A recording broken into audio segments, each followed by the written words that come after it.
Hi, everybody. I'm Julie Huck with the Agent of Change platform and the Ed Huck team with Keller Williams. And I have a special guest here today. He's my friend, and he's also an amazing business entrepreneur and very successful team leader within the Keller Williams network. His name is Jose Medina, and I'm going to let him introduce himself because he's got a lot of really awesome things going on. So, Jose, what are you doing in this wonderful world of real estate? Tell us all about yourself. Thanks, Julie. I've had a chance to know you guys for a while, and I have always respected your business because I think you guys run a similar business to what I do. So when I am in the real estate field, basically I have three different hats that I wear. My first one would be I lead a real estate sales team in Northeastern Ohio. Last year, we did about 800 transactions, about 200 million in volume. So that's No my big first. deal. No No big. big deal. Just a Um, little bit. just a little. Like, that's insane. That's Thank you. insane. Yeah. And you're going to tell us about your team structure in a minute. So keep going. So my first hat's that. Second hat is I own three different market centers, and I'm the managing partner of three different market centers in Northeastern Ohio. We have about 750 agents between the three different market centers. And then the third thing I do is in real estate is I have a partnership platform where we partner with real estate teams throughout the United States. Right now, we have about 23 teams that we partner with. And we just basically help business owners grow their real estate team and hit their financial goals and their lifestyle goals through partnership with our platform. If that's not enough, I'm also a dad and a husband for 22 years, and then we have 4 kids. And so that my life's pretty fun and pretty full, and I enjoy everything I get to do most of the time. Wow. Yeah. And I will say likewise that Ed and I really respect you and your business. And we always know that everything that you do comes from your heart and you have a purpose, and you want to make an impact, right? And isn't that what your network is called? Yeah, exactly. Impact. Yeah. Right. Impact is an important word. We want to always come from contribution like you guys do, and we always want to make the situation better and just help people live the life that they want to. Yeah. And really that's why you and I are talking today, because you and I mean, when you've been in this business as long as we have, and as long as Ed has, and we've been building out our businesses, we've been studying, this team model, and we've been studying, what does it look like? What makes the most sense to us? What makes the most sense to our client base? What makes the most sense to our lifestyle? So we've been so blessed to be part of the Keller Williams network and to have the training that we've had and just all the different people in our lives that have built into us. And I recently was listening to you talk on a webinar, and you explained this team model in a way that I had never heard before in all my years. And I just really wanted you to come on and talk to me about that and re-explain it to me, because not all teams are the same, are they? Yeah, they're so confusing. Yes. I think you say team and it could look like so many different things, right? And it's to the people on the team, to the people who run the team, to the brokerage, to the consumer. Like, everyone has a different opinion of team and everyone runs it like a completely different way. And when we sat back and looked at like the real estate industry, like we really boiled it down to like, we feel like there's 3 really kind of different models of teams. Yeah. And I think that's what we're going to talk about today, right? Yeah, for sure. And the reason that we're together though is because I think there's a lot of agents out there who just were really excited to get into this business, right? They've always had a passion for real estate, and they finally came to a point in their life that they could make it work. They got their license. They joined a brokerage, whether it was recommended to them or they just kind of liked the people that were there. They're starting their career and they're finding themselves a tad bit lost. And there are some people that have reached out to me and they're just wanting to learn more about my team, and they've reached out to you and wanting to learn more about yours. And just trying to understand it all. Like, there's so much confusion. I'm even confused. I don't even know what's going on out there, right?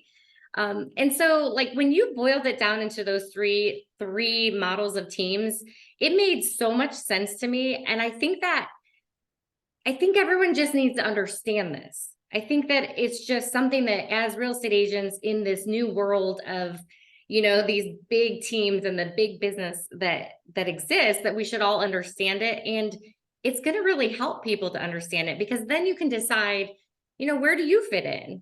Like, what model makes the most sense for you and your real estate goals, and what's going to help you reach your life by design and your level of success. So Yeah. yeah.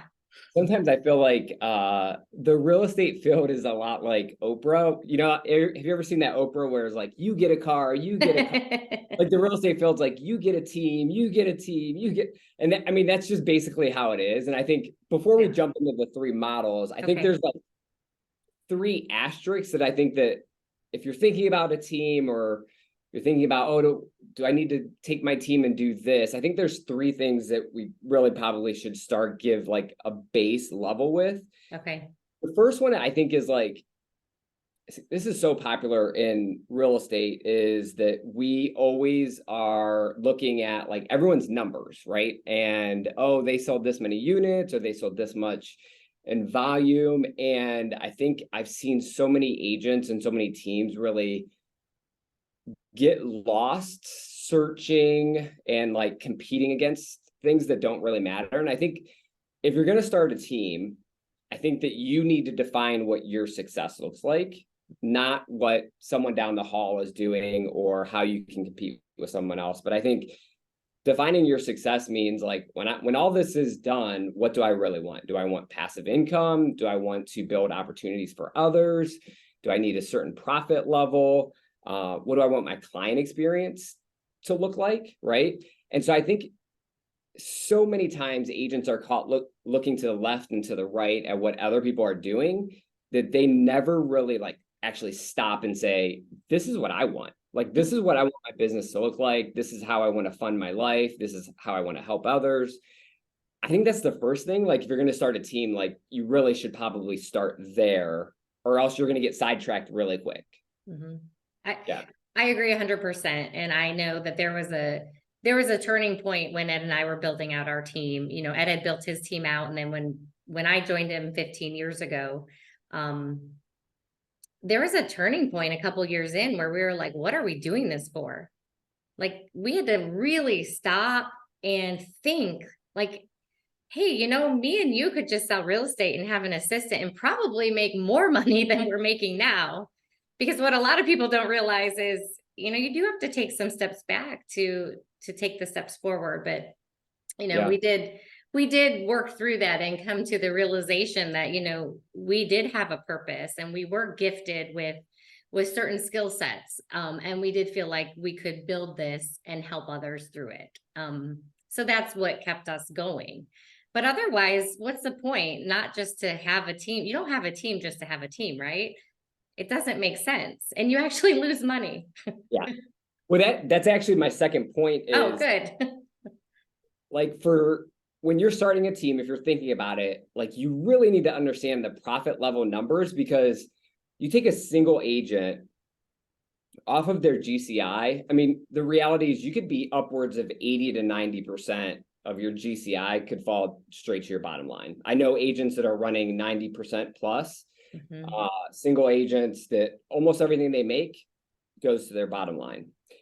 And then on the opposite end of the spectrum is you have kind of a market center where they're operating on a 3% profit margin, right? And I think when agents start down this path of building a team, they don't realize that maybe only 30, 40, maybe even 20% is falling to your bottom line.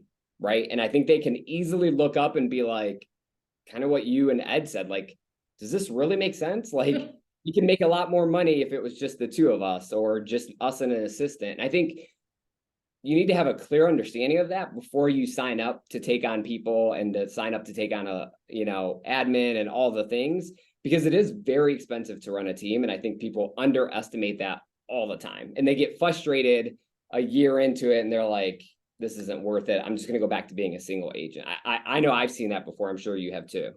Yeah. I mean, it's expensive and it takes a lot of time and it takes a lot of heart, and you're constantly creating, you're constantly building, and thinking and grow, there's just so much that goes into it. So it's not really, it's not really real estate anymore. It's you're an entrepreneur building a business. Right. So you have to really want to be an entrepreneur. You have to really want to understand business at a high level. And I know for us, we studied, the Millionaire Real Estate Agent book. And if you know Ed, he studied it by the number. And, so we had to learn that. So it takes a lot. Yeah. It's not easy. Well, yeah. And absolutely. It's not only not easy, but like you're transitioning from a salesperson to a CEO, if you will, but you're wearing both hats for a really long time. Yeah, you are. Like I still got to sell houses to make money, and I got to learn this whole leadership thing on top of it. So like you actually go backwards quite a bit before you can go forwards with it, right? Yeah, and I think people underestimate that quite a bit. For sure, because you have this vision that, okay, I'm getting burnt out selling real estate, so I'm just going to bring some people on and everyone else is going to do it, and I'm going to make all this money. That easy, right? Easy peasy, I'm out. Yeah. I would love it if that was the case, but it's definitely not the case, right? I mean, you're still in it, aren't you? I mean, yeah, absolutely. I'm in the trenches every day with my people. Absolutely. Even at those numbers, you're still in the trenches. Yep. Mm-hmm. And I think so and this one is kind of hits personally. But I think the last kind of asterisk I would say is oftentimes I've looked up in my business and said, hey, that model over here works better, or, would solve the issue that I have. And I think what I have came to realize is whatever model you pick, that's just where you get to solve the problems at, because every model that we're going to talk about has a problem, right? That has a downside, has a negative, and whatever you decide to do isn't better than the other one. It's just like, if I operate here, these are the problems I know that I'm going to have to solve, and I'm okay with that. It's not like, oh, over here, there are no problems, right? Mm-hmm. And so I think people often like kind of change their strategy or change their model very frequently because they think it's always better on the other side.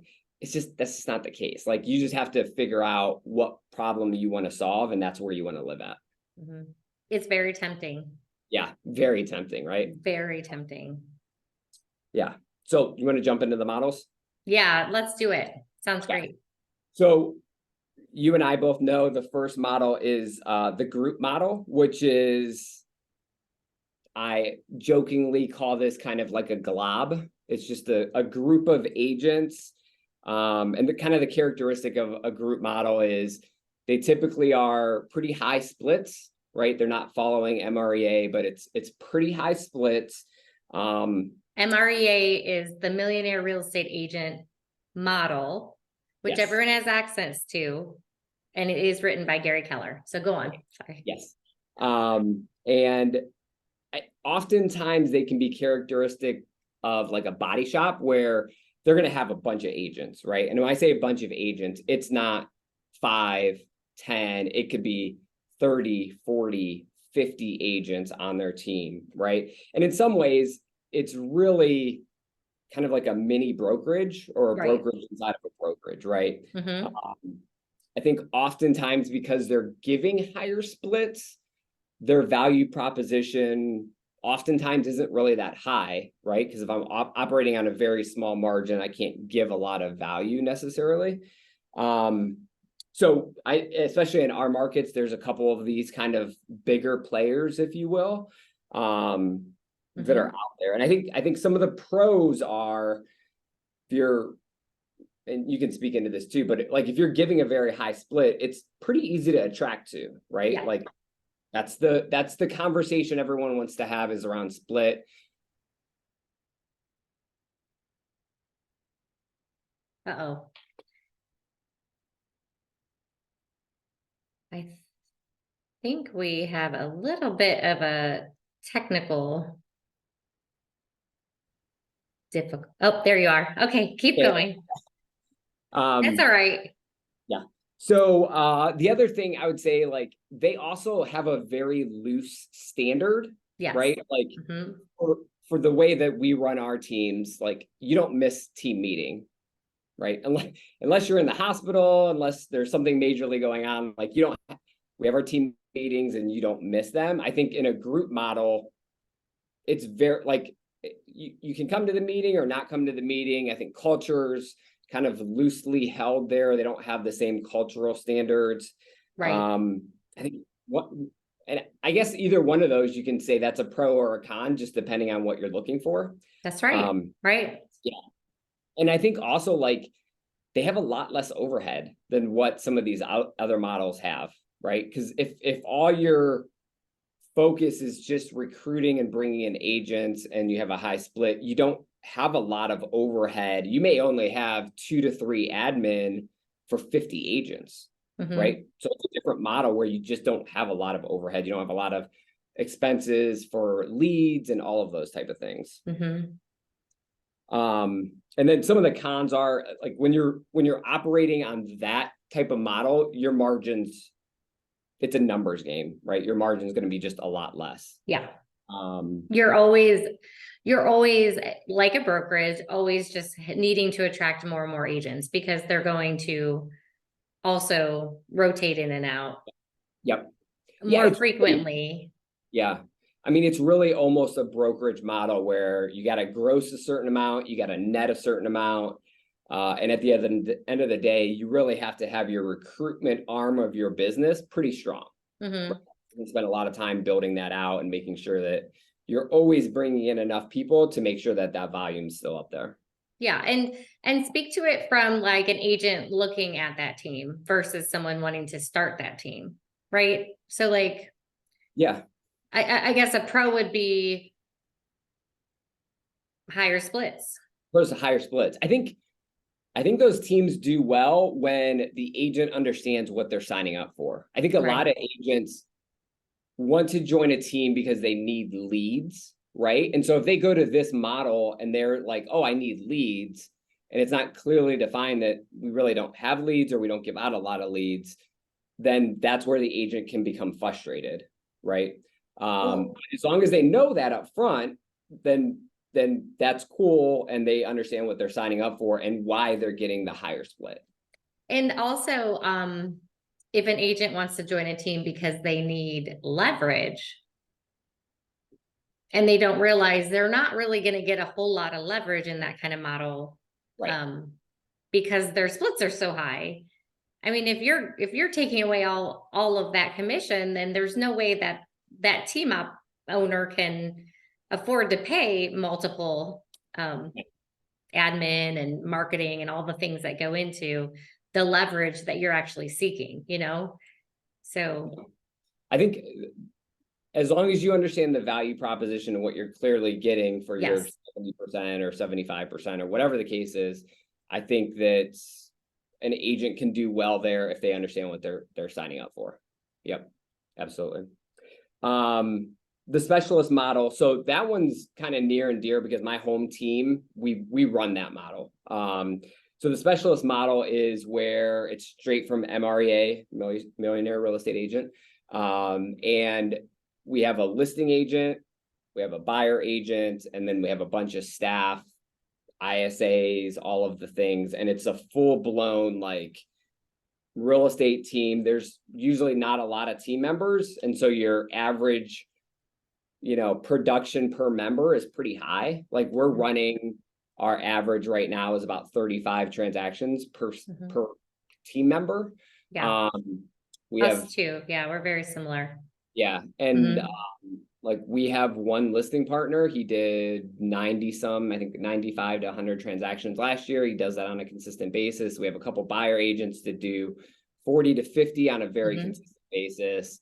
And that actually, like for us, almost admin and ISA is almost the same level as agents, right? So we're very heavily staffed. We're very heavily want to take as much as we can off of the agent. So they're just in front of clients basically as much as possible, which works really well for some agents and doesn't work very well for other agents. And so I think for us, what we've seen the big pro is on that is I don't, as much as I can, I don't want to have a lot of agents that aren't productive, because I feel like when they're high in production, there's low drama, right? Like if I can keep them busy, then we don't have to, like, there's not a bunch of drama going on between agents. So we have seen that model work really well over the years. The value to the agents, like they don't leave very much because they have a lot of tools, they have a lot of resources, a lot of the deals are coming from us, not necessarily just from their SOI or past clients. So I think the value that we provide kind of handcuffs them to the team, because it's hard to go out and do that on their own. Sure. Yeah. So that's some of the pros to that. Yeah. And so we operate in the specialized model. Is that what you call it? Yes. Yeah, I love it. Yeah. I just love it being defined because, we always knew but anyway, we operate there. The difference with us is that our agents do both the buy side and the sell side. So all of our agents can do either side. And we chose that model because it also offers a tremendous amount of value to our clients, because the service level becomes so much higher. I mean, when you have a 3-to-1 admin, 3 agents to 1 admin, that admin can really serve those clients at a high level, especially when the agents are doing so much production. And at the end of the day too, our agents, they're good at what they're good at. They're not good at everything. And so to take all that stuff off their plate and then to have the support staff and that value in place at a high level, it just really is a win-win for us, because we just didn't want our service to go down, as we started to grow our team. We wanted to make sure it was the same as if we were doing that transaction ourselves. And so that was important to us. Yeah. Yeah. So that leads us to the last model is called the realtor partner model. What are the cons of the specialized? So the cons of this. Oh, shoot. We have a little bit of this technical difficulty going on here. Hold on 1 second. Let it get back unstuck. Oh, there you are. Sorry, my internet today has been horrible for some reason. Yeah, you know what? It could be mine too. So it's okay. We'll keep going. So the cons for the specialist model is it's very hard to find people that just want to do just one side. Like most agents out there in the world want to do both sides. So that's a definite downside. The other downside I would say is when I lose a team member, I'm not losing 10 transactions. I'm losing 40, 60, 70 transactions. So like we had a really good listing partner that got an opportunity to go run a family business. When he left, we lost 60 units. Yeah. Right. And so like that's not easy to replace. And it took us a year to get that person up and running. But I think that's really a big downside that have to kind of really weigh out on when you're picking it. I also think one last thing is like it's expensive. Like to have the overhead, like you said, 3-to-1 ratio of admin to like salesperson, it's expensive to run, and your margins aren't massive. I mean, they're good margins, but like still at the end of the day, like you really have to watch every dollar in, every dollar out. And I think that like you just have to provide a lot of value, a lot of leads, a lot of leverage. And so yeah, I think there's just a lot of overhead that you carry in that model. Well, and I would also say that, as you have these agents who are really talented, high producing agents, as a team leader, you have to also make sure that your support staff is at their level or higher. They expect a very high level of service. So as a team leader, you're serving your agents as much as you're serving your clients. And so, yeah, it's not cheap to hire a high level of support staff and to find those people. Yeah. And the culture has to be there because you want to retain your client, your agents. Yeah. I think so I don't know if you've seen this with team members, but it's not easy to find people that want to do 40 transactions a year. Like there's not a lot of people out there. I think that you can find plenty that want to do 15 to 20. Mm-hmm. But when you get to 40, 45, 50, I mean, it's harder to find those people. So that's something to consider in that model as well. Yeah, it can be. And what I always talk to people about though is, if you were doing 20, 25 on your own with no leverage, I mean, if you really read the real estate, the MREA, you can see that if you had the leverage, you can do double the amount of business. And so I think a lot of people don't understand like how much really good leverage could impact their numbers and their sales and their transactions to where they could do double the amount of business, but not double the amount of work, right? Yeah. Yeah, exactly. but it can be a challenge. And that is what the temptation is, hey, if you want to grow your business, just bring on everybody. But that's not necessarily what you want to do as a team leader. And sometimes that's not necessarily what you want as an agent looking for a team. You want to find like the right fit and the right tribe. And so, yeah. Mm-hmm. Yeah, exactly. And I think so moving on to the last model, that's the Realtor partner model. So and this actually may be what you and Ed are running actually, which is you allow both your agents to do both sides of the transaction. But yet they still get a tremendous value from the team, right? Still getting a bunch of value. What we have seen with this model is like anywhere from 30 to 50% of the closings for an agent are typically coming from the team, if you will. So the agent's still bringing in a bunch of their own business, but you're complementing that and adding on to what they're already doing. Yeah. I think it's easier to like find those people, right? You can go to any market center and there's a bunch of people that want to do both sides. I think that finding those people in general is just easier. I think that the difference between that and the group model is the value proposition that the team brings, right? Right. Rates aren't nearly as high. The value proposition's higher for that team, and culture is kind of a really big part of that still, right? We're not just having a body shop of a bunch of people. We want to have the right people.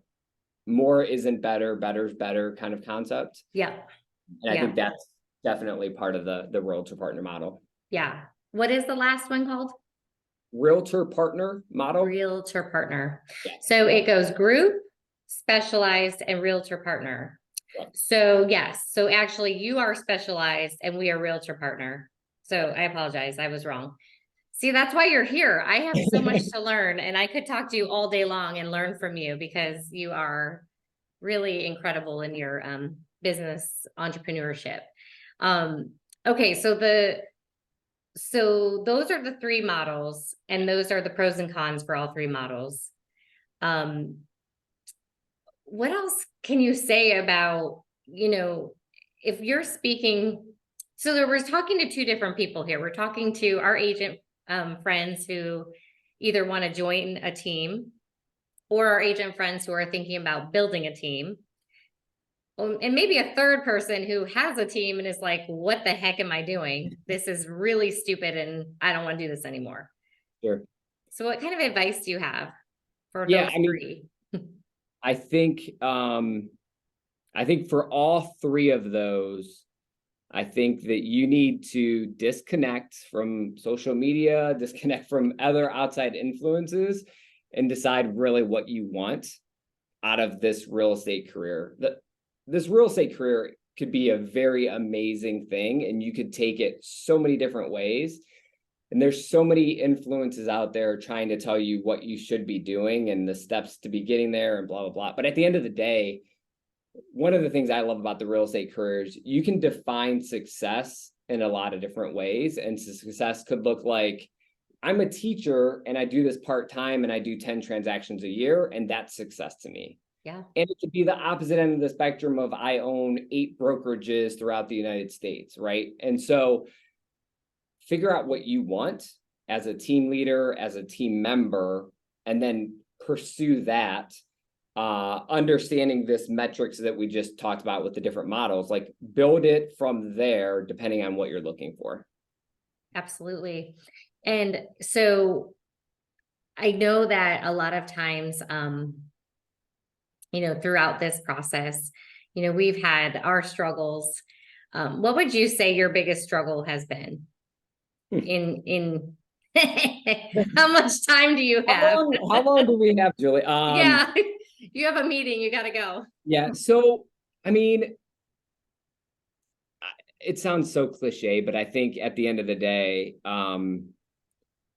being able to balance real estate pressures and family time and navigating and threading that needle, to me, still every day is the biggest challenge. At the end of the day, like I could run a really, really great business, and if I'm not the dad that I'm trying to be or the father that I want to be to my wife, like none of that really matters over here, right? And then vice versa, like I can be there every day, but if I don't have a successful business, then like I don't know if I'm really being the father that I should be, right? So like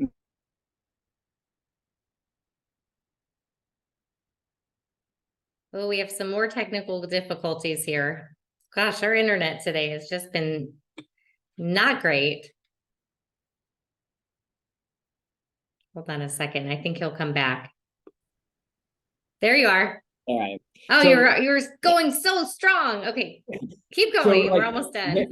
Pairing those two things together, the dad, the father, and then the Mhm. business side of it, like it's the constant struggle that I think probably most people that are listening to this have on a daily basis, right? And so Yeah. just prioritizing, keeping God, family, business top of mind every day. That's what we're all here for.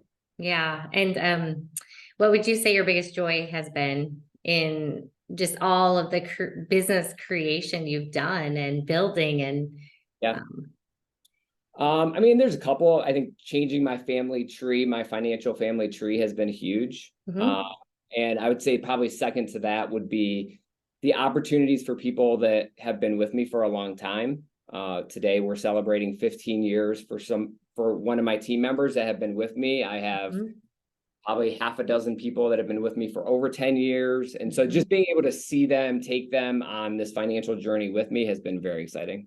Yeah. Yeah. I mean, and that is the joy that I believe we've found too. And I really do encourage all of you that, if you are struggling, if you own a business, you own a team, and you need help, I know that myself or Jose is more than happy to chat with you, because we really do, so many people have helped us along our journey and are still helping us that, we want to give back to you. And if you're a single agent and you are just trying to understand teams and understand the differences, I hope this helped you to understand those differences. And if you still need extra help, I will be more than happy to talk to you. And I know Jose would be too.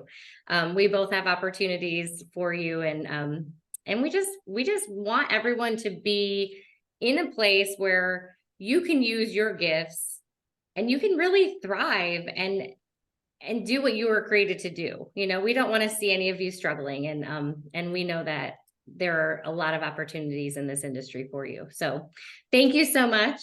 I appreciate your time. All right. It's good to chat. Now you need to go run all those businesses. So, all right. Take care, Jose. Take care. Bye.